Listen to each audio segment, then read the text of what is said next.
Hello everyone, and welcome to the very first ever game roast. Today, we're roasting no other than Jedi Fallen Order. Yes, thank you. So, before we start the roast, I just wanted to say that I love this game. This is one of my favorite games, and it literally restored my faith in the Star Wars games in general. But now, let's get to the roast. So before we talk about Jedi Fallen Order, I wanted to talk about Star Wars in general. Do you know what is the difference between men and women in Star Wars universe? Let me give you an example.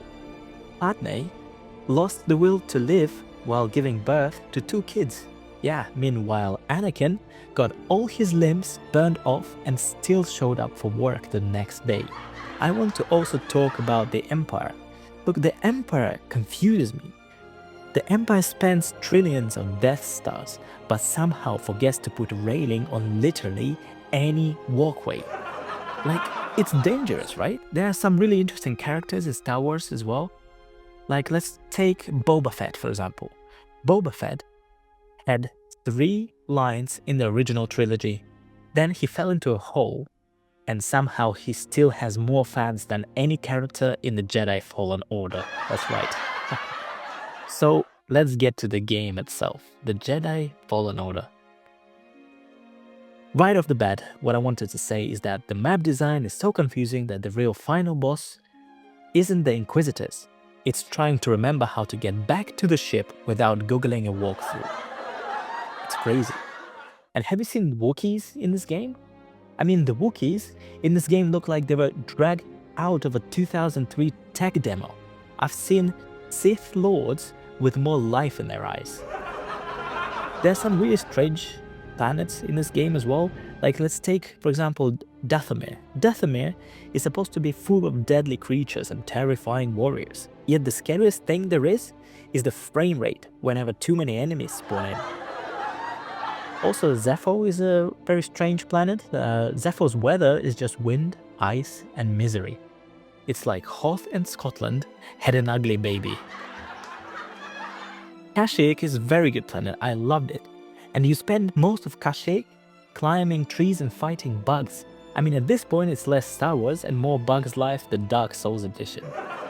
Many people actually compare this game to Dark Souls, but they say that level design is like Dark Souls level on meth. Look, Dark Souls be like, we made a genius, interconnected world where shortcuts make sense. And Fallen Order be like, here's a multi-layered maze with no fast travel, no logical path, and an ugly 3D map that makes you wanna cry. So true. Let's get to some of the characters in the game. Let's start with Cere. Cere is a great mentor, she's just amazing, but she talks a big game about being a Jedi, but she spends most of the time sitting in the ship like a galactic Uber driver. I also wanted to make fun of Cere's bald head, but she looks like her husband will come up, slap me in the face, and then scream, "Keep my wife's name out of your fucking mouth." I don't want to do that. No thank you. Grease is a very strange character. Grease looks like a mix between a garden gnome and a stress ball that's been squeezed way too many times. Yes, but one of my favorite characters in the game, and that's actually BD-1. BD-1 is supposed to be an advanced exploration droid, yet he spends half the game watching Cal get lost like a senile old man with no sense of direction. Why? Why? No answer. BD-1 speaks entirely in beeps, yet he still manages to have more personality than Cal. At this point, Respawn should have let him be the main character. I wouldn't mind. BD-1 is the only thing keeping Cal alive, which makes him less of a droid companion and more of an emotional support animal for an incompetent ginger. That's right, I went there. If BD-1 could talk, he would spend the entire game roasting Cal for getting his ass beat by a random wildlife on every planet. Oh, now we're getting to the Inquisitor Sisters. Inquisitor Sisters are amazing. Like, look, the Inquisitor Sisters were trained by Darth Vader himself. Yet they still lose to a barely competent Jedi who took 5 hours just to remember how to double jump. And then we have the ninth sister. I mean, ninth sister looks like what happens when a frog overdoses on protein powder. I mean, she's supposed to be a terrifying inquisitor, but let's be real, she moves like she's one bad jump away from a knee replacement. Okay, let's get to Merrin. Merrin is the very nice girl. She seems happy, and Merrin keeps roasting Cal, like she isn't standing there in a ragged cloak summoning zombies because she has no friends left.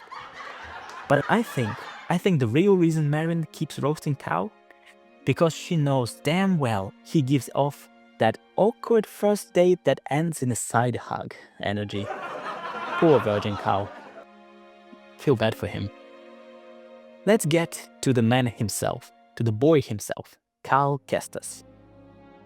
So Cal, he spent years hiding from the Empire, but with that blindingly obvious red hair and the fashion sense of a galactic thrift store reject, it's a miracle they didn't find him sooner. Cal Kestis is the only Jedi who cannot return back as the ghost after he dies. Do you know why? Because gingers have no soul. I mean, that was obvious, right? Cal Kestis is the proof that even in a galaxy with lightsabers, hyperdrives, and cloning technology, they still haven't figured out how to get rid of gingers. I mean, it should have been a priority, right, at some point. I actually have a theory. I think that the Empire wasn't hunting Cal because he's a Jedi. I think they just heard about his poncho collection and decided he needed to be put out of his misery. And Cal, he kind of looks really nice, you know, he looks like the kind of guy who would apologize to a stormtrooper after cutting off their arm. And I'm not sure that's a good thing, actually, so lastly, what I wanted to say about Cal Kestis' personality and character actually makes me question whether Order 66 was such a bad thing after all. Yeah, that's how crazy it is. Alright everyone, I think that's it for now. I hope that you enjoyed this roast. If you want more videos like this, please subscribe and leave a like on this video. And if you have any more jokes about Jedi Fallen Order, please do leave them in the comments, and I will try to make a part 2 with jokes from the comments, and let's see if you can do better than me. Thank you guys, and bye bye.